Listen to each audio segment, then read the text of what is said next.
बताते हैं कि अय्याम सर्दी के दौरान बिजली की आंख मचोली है।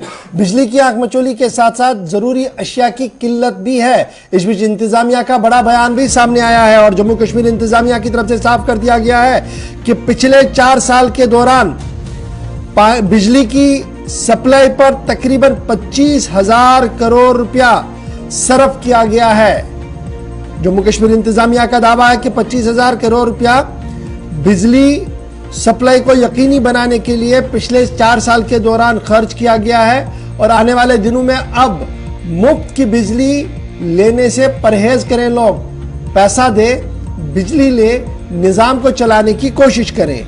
साथ साथ कल ही इंतजामिया की तरफ से इस बात का भी वजाहत कर दी गई कि बेरोजगारी पर काबू पाने के लिए खाली पड़ी असामियों को पुर करने के सिलसिले में भी भर्ती बोर्ड को हिदायतनामा जारी कर दिया गया है। और कल लेफ्टिनेंट गवर्नर साहब ने इस बात का भी खुलासा पेश किया कि जम्मू को कल तक जहां मंदिरों का शहर माना जाता था, अब तालीम का शहर माना जाएगा, क्योंकि वजीर आजम साहब की खास कोशिशों की वजह से जो जम्मू शहर है वो अब educational city of education institutions बन चुका है। यह कल दावा पेश किया है लेफ्टिनेंट गवर्नर मनोज सिन्हा साहब ने। मनोज सिन्हा साहब कल अपनी कारकर्दगी बताते हुए बता रहे थे कि 4 साल के मुद्दत के दौरान जम्मू कश्मीर इंतजामिया ने 25,000 करोड़ रुपया बिजली सप्लाई को यकीनी बनाने के लिए जो है वो मुख्तलिफ पावर कंपनीज को दे दिया है। ताहम अभी भी जो मुश्किलात आ रही हैं उसमें अवाम को भी आगे आना होगा और मुफ्त की बिजली चलाने और सब्सिडी वाले मामले से परहेज करना होगा। जहां कल ये बात वो बता रहे थे, वहीं पर उन्होंने ये साफ कर दी कि मुल्क के अंदर आईन और कानून है और आईन और कानून की रूह से ही हर एक चीज को चलाया जाना चाहिए। और ये जो बिला खलल बिजली की मांग हो रही है, ये किस तरीके से मुमकिन हो सकती है, इस पर अवाम को भी एक गौर करना चाहिए। माई टाउन माई प्राइड के इख्तितामी तकरीब पर कल लेफ्टिनेंट गवर्नर साहब अपनी बात रख रहे थे और इसी बात के दौरान उन्होंने कल यह भी गिनवाया कि आईआईटी हो, आईआईएम हो, सेंट्रल यूनिवर्सिटी हो, all India medical institute science, AIIMS हो, ये सारे जम्मू के अंदर बन रहे हैं और आहिस्ता आहिस्ता जम्मू अब एक एजुकेशनल नॉलेज और एजुकेशनल हब की ओर चल रहा है, जिसके नताइज आने वाले चंद सालों के अंदर हमें देखने होंगे।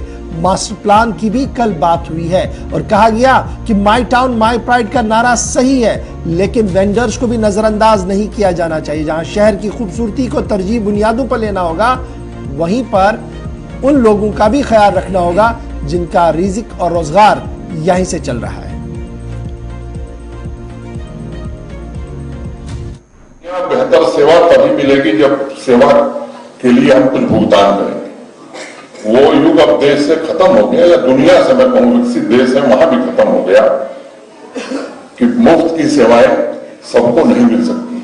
समाज में कुछ गरीब लोग हैं, कुछ ऐसे लोग हैं, वंचित लोग हैं जिन्हें सरकार सुविधाएं देती है, लेकिन जो समर्थ है, सक्षम है, वो भी बिना भुगतान के सेवाएं लें। मैं समझता हूं कि ये व्यवस्था लंबे समय तक नहीं चल सकती और इसलिए आपस में चर्चा करके, हम भी नहीं चाहते कि एक बार ऐसा बोझ लाद दिया जाए कि वो किसी चुने हुए प्रतिनिधि के लिए या प्रशासन के लिए समस्या हो, लेकिन ये आदत हमें डालनी पड़ेगी। अब बिजली अगर हमें चाहिए तो पैसा देना पड़ेगा। पिछले 4 वर्षों में 25,000 करोड़ रुपया भारत सरकार से कर्जा लेकर के जम्मू कश्मीर में बिजली दी गई। अब भारत सरकार ने कई नियम बना दिए, साहब ये भुगतान नहीं करेंगे तो हम आपको बिजली नहीं देंगे। जो पावर जनरेशन वाली कंपनियां यूटिलिटीज हैं, वो मना कर दे रही है कि साहब आप अगर भुगतान नहीं किए तो हम आपकी बिजली काट देंगे। हमारी भी सीमाएं, अगर मुफ्त में बिजली देने में यश मिलता है और हमको देने का अवसर है तो मुझे लगता है कि हमारे बाप का तो कुछ नहीं जाता, आराम से हम देते रहे, जय जय होती रहे।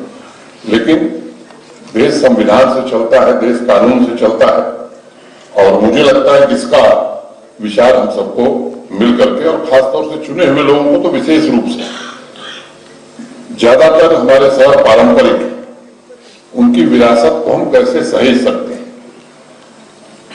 डिकंजेस्ट कैसे कर सकते हैं। रेहड़ी पटरी वाले लोग हैं, मुझे लगता है कि जो स्कीम्स उनके लिए माननीय प्रधानमंत्री जी द्वारा चलाई जा रही है।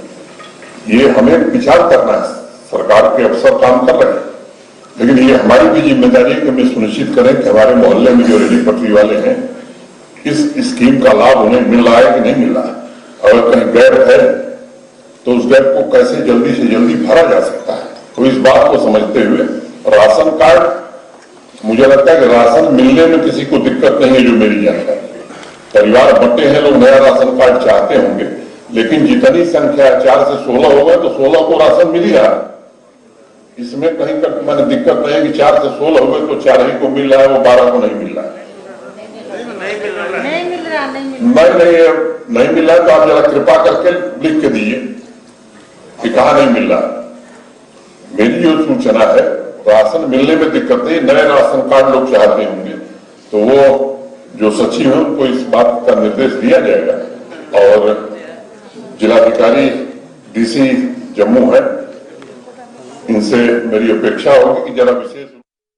चलिए, लेफ्टिनेंट गवर्नर मनोज सिन्हा बात कर रहे थे, जम्मू कश्मीर के लेफ्टिनेंट गवर्नर हैं और बहुत सारे सवालों के जवाब उनकी इस तकरीर में भी थे कि हर किसी को सर्विस मुफ्त नहीं मिल सकती। जहां हुकूमत की हुदूद में है, जो चीजें बस की बात है वो की गई हैं, करनी भी चाहिए और बिजली के लिए पैसा देना होगा। अगर आप अच्छी खिदमत चाहते हैं, मुफ्त सर्विसेज चाहते हैं तो उसके लिए कुछ ना कुछ भुगतान या जो आपको उसके बदले कुछ पैसा है वो देना पड़ेगा। 4 वर्षों में भारत सरकार से बिजली कर्जे पर भी ली, पैसा खर्च हुआ और कई मरतबा ये पहली बार लेफ्टिनेंट गवर्नर कह रहे हैं कि ऐसी नौबत भी आई जब बिजली कंपनियों की तरफ से कहा गया कि अगर आप पैसा नहीं देंगे तो बिजली बंद कर दी जाएगी।